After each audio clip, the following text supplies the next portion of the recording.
ഭൂട്ടാൻ വാഹനക്കടത്തിനെ കുറിച്ച് നമുക്കറിയണ്ടേ. ഈ വാഹനക്കടത്ത് കേസ് അന്വേഷണം മറ്റു സംസ്ഥാനങ്ങളിലേക്കും നീളുന്നു. കേരളത്തിലെത്തിയ കാറുകളിൽ കുറേ എണ്ണം തൊട്ടടുത്ത സംസ്ഥാനങ്ങളിലേക്ക് മാറ്റിയതായി കസ്റ്റംസിന് വിവരം കിട്ടി.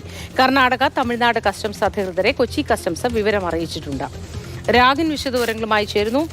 രാഗിൻ, ഗുഡ് മോർണിംഗ്. തൊട്ടടുത്ത സംസ്ഥാനങ്ങളിലേക്കും ഈ വന്ന കാറുകൾ, ഇടനിലക്കാർ വഴി വന്ന കാറുകൾ മാറ്റിയിട്ടുണ്ട് എന്നാണല്ലോ മനസ്സിലാക്കുന്നത്. ഇനി ഈ കേരളത്തിൽ തന്നെ കൊണ്ടുവന്നിട്ടുള്ള വാഹനങ്ങൾ എത്രത്തോളമാണ് കണ്ടെത്താനുള്ളത്? കേസ് എങ്ങനെയാണ് പുരോഗമിക്കുന്നത്?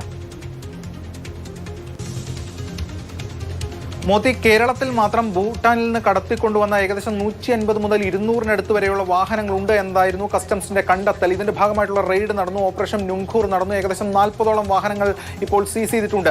ബാക്കിയുള്ള വാഹനങ്ങൾക്കായി തീവ്രമായിട്ടുള്ള പരിശോധന നടന്നുകൊണ്ടിരിക്കുകയാണ്. ഇതിനിടയിലാണ് ചില വാഹനങ്ങൾ ഇത്തരത്തിൽ കേരളത്തിലേക്ക് എത്തിച്ചിട്ടുള്ള വാഹനങ്ങൾ ഈ റെയ്ഡും പരിശോധനയും ശക്തമായപ്പോൾ സംസ്ഥാനത്തിന് പുറത്തേക്ക് ഈ ഉടമകളൊക്കെ മാറ്റിയിട്ടുണ്ട് എന്ന വിവരമാണ് കസ്റ്റംസിന് ലഭിച്ചിരിക്കുന്നത്. തൊട്ട് അയൽ സംസ്ഥാനങ്ങളായിട്ടുള്ള കർണാടക, തമിഴ്നാട് എന്നിവിടങ്ങളിൽ മാറ്റിയിട്ടുണ്ട് കുറെ വാഹനങ്ങൾ എന്നതാണ് ലഭിക്കുന്ന വിവരം. ഇതിന്റെ അടിസ്ഥാനത്തിൽ കസ്റ്റംസ് അവിടെയുള്ള കസ്റ്റംസ് യൂണിറ്റുകൾക്ക്, അത് ചെന്നൈ ആണെങ്കിലും ബംഗളൂരു ആണെങ്കിലും, ഇത് സംബന്ധിച്ചുള്ള വിശദാംശങ്ങൾ നൽകിയിട്ടുണ്ട്. അതിന്റെ ഭാഗമായിട്ടുള്ള ഒരു പരിശോധനയും നിരീക്ഷണവും ഒക്കെ അവിടെ നടക്കുന്നുണ്ട്.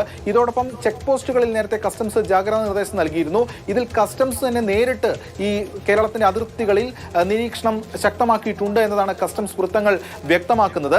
അങ്ങനെ ഏകദേശം ഇനി 100ഓളം വാഹനങ്ങളടക്കം കണ്ടെത്താനുണ്ട്. അതിന്റെ ഭാഗമായിട്ടുള്ള പരിശോധന നടക്കുകയാണ്. കഴിഞ്ഞ ദിവസം ദുൽഖറിന്റെ വീട്ടിൽ നിന്ന് അല്ലെങ്കിൽ ദുൽഖറിന്റെ ബന്ധുവിന്റെ ഇടത്ത് നിന്ന് ഒരു വാഹനവും കൂടി കസ്റ്റഡിയിൽ എടുത്തിരുന്നു.